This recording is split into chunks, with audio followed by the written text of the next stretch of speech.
मैं आपसे पूछना चाहती हूँ कि जो मेडिकल इंडस्ट्री ने एक हवा बनाया हुआ है या एक पिक्चर पेंट की हुई है कि ये सब चीज़ें अगर आपको होती हैं लाइक डायबिटीज़ या ब्लड प्रेशर या any type of kidney problem तो आपको लाइफ लॉन्ग मेडिकेशन पे जाना पड़ता है. This is what the mindset is. तो ये क्या पेशेंट्स को नहीं समझ आता कि अगर आप कह रहे हैं कि दैट्स नॉट द केस तो पेशेंट्स क्यों इस चीज़ में अभी तक फंसे हुए हैं? देखिए, सबसे इम्पोर्टेंट बात, we have to understand the psychology of the human mind. Human mind believes in the repetition. मतलब एक ह्यूमन माइंड वही चीज़ को अडॉप्ट करता है जो रिपीटेडली वो देखता है, सुनता है. कोई एक झूठ हज़ारों बार अगर बोली जाए और हज़ारों तरीके से, तो human brain assume it to be truth, right. So that is ये दिस जो साइकोलॉजी के स्टूडेंट वो समझेंगे इस बात को. ये कॉन्सेप्ट को कहते हैं इल्यूजन ऑफ ट्रूथ थ्योरी. ये अपने आप में एक पूरा साइंस है कि मान लो आपको किसी XYZ इंसान को कोई पर्टिकुलर चीज़ बिलीव कराना है, उसको अगर कॉन्टिन्यूसली एक ही झूठ को कई बार बोलेंगे, ये पता होते हुए कि झूठ है वो, but the mind brain beliefs it. So that's what is happening. TV के थ्रू, अखबार के थ्रू, डॉक्टर्स के थ्रू बार बार बोले जा रहे हैं. वो पाइल अप होता जा रहा है दिमाग में, and when it is pile up to a particular extent, brain assumes यही सत्य है. तो अगर आप जैसे कई लोग जो इसको सत्य नहीं मानते या नहीं बताते, आपको लगता है उनकी आवाज़ नहीं सुनी जाती ज़्यादा? नहीं, तो हमें भी उतना लाउडली बोलना पड़ेगा, उतनी बार बोलना पड़ेगा. तो कुछ लोग हैं जो कि उतनी जल्दी इन्फ्लुएंस नहीं होते हैं रेपुटेशन से, वो लोग पहले सुनेंगे. थोड़े से लोग होते हैं 5% those who are logical minded, right, rather than being emotional being, they are intelligent being. वो लॉजिक समझते हैं, वो एविडेंस चाहते हैं, then they take the decision. So वो 5% जो हैं वो बिलीव करेंगे, वो फटाफट उसको समझेंगे, and they will try to adopt, and they can be out of the trap. Sir अभी मतलब कुछ सालों में ही डायबिटीज़ के बारे में, इसके रिवर्सल के बारे में बहुत बातें हो रही हैं. बहुत सारे डायबिटीज़ रिवर्सल कोचेस भी पैदा हो गए हैं इस को लेके. Doctors obviously say that it can only be managed, मतलब कंट्रोल है, ख़त्म, रिवर्स नहीं हो सकती. But I think you have a different opinion. आप इसको बिल्कुल कहते हैं कि ये बिल्कुल रिवर्सिबल है और पॉसिबल है. Why is there such a shift in opinion, और कैसे ये पॉसिबल है? देखिए, आज से अगर हम बात करें, आज से 2018 तक, तब तो डॉक्टर्स रिवर्स को भी नहीं मानते थे. अब तो एटलीस्ट ये हो गया कि रिवर्स हो सकती है, यहाँ तक तो पहुँचे. 2018 से पहले, 2018 में आई प्रूव कि आम खाने से डायबिटीज़ ठीक होता है, फल खाने से ठीक होता है. आजकल अब डॉक्टर्स बोलने लगे हाँ फल खाना चाहिए, मीठे फल भी खाने चाहिए.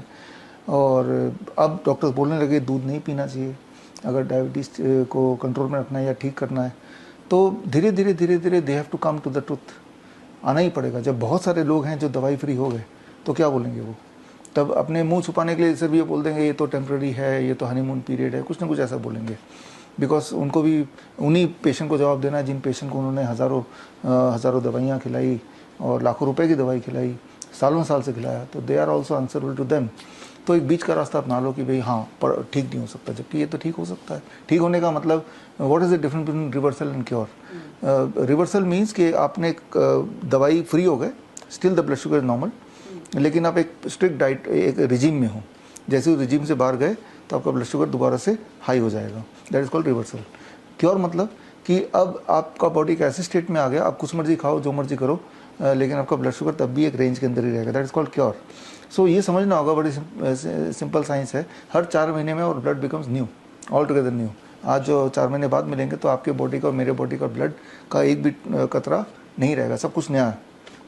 सो it takes about 4 months to get a new blood, and the new blood is brand new. They will behave like a brand new, right. लेकिन उसी ब्लड को हम पोल्यूट भी कर सकते हैं by being in a worse life style.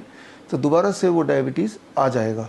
And that is true for you, for me. I am not a diabetes patient, लेकिन कोई भी एक डायबिटीज़ पेशेंट को अगर पकड़ लूँ, वो एग्जैक्टली जो चीज़ करता है जिसकी वजह से डायबिटीज़ भी अगर मैं कर लूँगा, मैं भी डायबिटीज़ पेशेंट बन जाऊँगा. दैट वे हम बोल सकते हैं कि nobody is diabetes proof, है ना, कि डायबिटीज़ होगी नहीं. जिसको नहीं है वो सर्टन चीज़ कर रहा है, जिसको है वो सर्टन अदर चीज़ कर रहा है. वैसे जिसको है और लेट्स से वो रिवर्सल वाले प्रोसेस में जाता है और रिवर्स भी हो जाती है, but you can not live that lifestyle through forever. क्या वो जो पॉसिबल है? नहीं, अब ऐसा है ना कि मान लो आपके पास अच्छी गाड़ी है, बहुत अच्छी, टायर भी उसके अच्छे हैं, लेकिन एक कील है, कील लग गया तो टायर पंचर होना ही है. अगली बार से कील से बच के ही निकलना पड़ेगा. दोबारा जितनी बार आप नया टायर लेंगे तो वो कील आएगा तो पंचर होना ही होना है. That is the truth about diabetes. जो लोग डायबिटिक पेशेंट होते हैं वो एक सर्टन काइंड ऑफ थिंग्स वो करना होता है to make the body diabetic, right. For example वो रात को 10 बजे ही खाएंगे, तो हेल्दी से हेल्दी इंसान दुनिया का अगर वो रात के 10 बजे डिनर करेगा, कुछ समय बाद वो डायबिटिक पेशेंट बन ही जाएगा, इरेस्पेक्टिव कि वो क्या कर रहा है क्या नहीं कर रहा है। तो दैट वे कि वो that is truth for the entire humanity. तो entire humanity can become diabetic if they have their dinner at 10 PM, लेकिन अधिकतर लोग 10 PM में नहीं करेंगे, वो 8 बजे ही ख़त्म कर लेंगे, तो डायबिटीज़ के प्रकोप से बचे रहेंगे। तो गाड़ी कितनी भी अच्छी हो, अगर वो उस कील के ऊपर से जाएगा तो पंचर होना ही है। We have to understand that कि कोई भी ऐसा इंसान पैदा नहीं हुआ जो डायबिटीज़ प्रूफ हो। एक सर्टन एनवायरनमेंट में रखेंगे तो everybody become a diabetes patient. नहीं, वाइफ किस कंडीशन में जाता है ये इंपॉर्टेंट है। वही कंडीशन में जाता है जिस कंडीशन में कोई भी और जाएगा, राइट। जैसे मैं एब्सोल्युटली हेल्दी हूँ, लेकिन मैं वही वाला काम करूंगा जो डायबिटिक पेशेंट करता है, तो मैं डायबिटीज से एस्केप नहीं कर सकता। I will end up being a diabetic patient. लेकिन मेरी जो it is called lifestyle disease, मेरा लाइफ का स्टाइल वो है ही नहीं। I will never eat at 11 PM और मिडनाइट, और seldom I will do it. मैं उसको लगातार नहीं करूँगा, है ना। तो इसीलिए मैं डायबिटीज से बचा हूँ। इसलिए नहीं कि कोई जेनेटिक मेकअप मेरा ऐसा है, आई एम प्रूफ, और मेरे ऊपर वो सब असर नहीं करती हैं। नहीं, डॉक्टर इसलिए बोलते हैं, उससे मुंह बंद हो जाता ना। आपने आपके बॉडी की हालत अपने पूर्वजों पे डाल दिया, अब डॉक्टर से कोई फर्दर क्वेश्चन नहीं पूछ सकता, राइट। तो ये एक फैक्टर है जो उसको उसके वो ढाल की तरह डॉक्टर यूज़ कर रहा है, राइट। तो मान लो एक डायबिटीज़ पेशेंट ले आइए फॉर एग्जांपल, और डॉक्टर ने बोला ये जेनेटिक कंडीशन से। उस डायबिटीज़ पेशेंट को बोलिए कि आप सुबह से शाम तक जो करते हैं और जो सोचते हैं, जो खाते हैं, जो नहीं खाते हैं, उसका लिस्ट बनाइए। वो लिस्ट मुझे दे दो और मैं एग्जैक्टली वैसे ही करता हूँ। After 3 months I will become diabetes patient. तो क्या मेरे जीन्स तो तब भी सेम है? अगर जेनेटिक ही है, अगर जेनेटिकली मैं स्ट्रॉन्ग फॉर डायबिटीज़, तो फिर वो जो कर रहा है डायबिटिक पेशेंट, अगर वो मैं करूँगा तो मुझे तो डायबिटीज़ नहीं होना चाहिए। After all my genetics is good, है ना। तो ये समझना पड़ेगा, है ना। तो वही मैं आपको बता रहा हूँ कि मान लो कोई आपकी गाड़ी पंचर हुई जब एक कील गया, लेकिन वो कील अगर किसी की भी गाड़ी के टायर में जाएगा तब वो वाला पंचर हो जाएगा। बट यू आर अनफॉर्चुनेट कि आपकी गाड़ी वहाँ गई, आपने जानबूझ के लेके गए। तो डायबिटीज़ पेशेंट का जो life style, it's called life style disease. इसको लाइफ स्टाइल डिजीज़ क्यों बोल रहे हैं? इसको जेनेटिक डिसऑर्डर बोलना चाहिए था। लाइफ का स्टाइल तय करता है कि आपका blood sugar, diabetes is blood sugar, high blood sugar. Normally इस वक्त मेरे आपके ब्लड में 1 लीटर के अगर ब्लड है आपका, पर लीटर ब्लड में अबाउट 2 ग्राम शुगर होगा। 1 ग्राम और एक्स्ट्रा कर दीजिए, you are a diabetes patient. 1 gram extra कैसे कर सकते हैं? मैं चाहूँ तो मैं कर सकता हूँ। मुझे बहुत सारा रिफाइंड खाना पड़ेगा आज, और ऐसा 1 महीने तक करना पड़ेगा।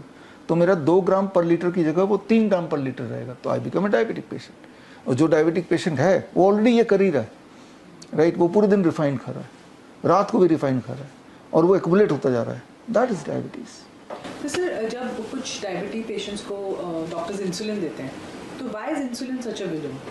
देखिए, insulin is a hormone.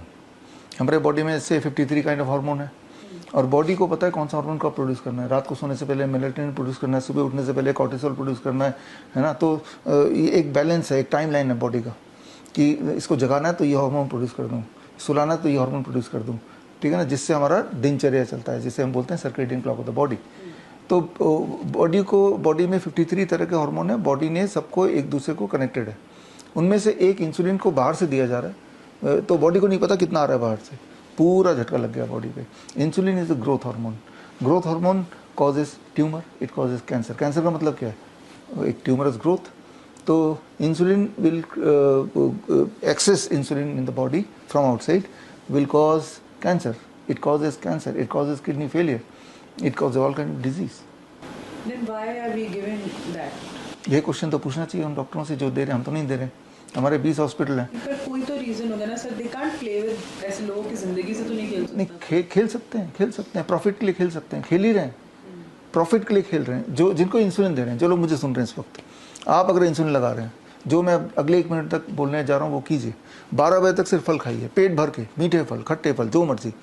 Lunch से पहले आप सलाद खा लीजिए 300-400 ग्राम, और उसके बाद लंच कीजिए, जो भी खा रहे हैं। डिनर से पहले भी ऐसे ही कीजिए। 6 बजे तक डिनर कर लीजिए, before sunset. Don't eat dairy product, animal food and pack food. 2-3 दिन में आपका इंसुलिन नीचे आ जाएगा। इंसुलिन लेने के लिए जो मात्रा रिक्वायरमेंट है, जीरो भी हो सकती है। बड़ी से बड़ी बीमारी का आसान से आसान इलाज घर बैठे ही हो सकता है। अधिक जानकारी के लिए कांटेक्ट करें नियरेस्ट डॉक्टर BRC clinic@home।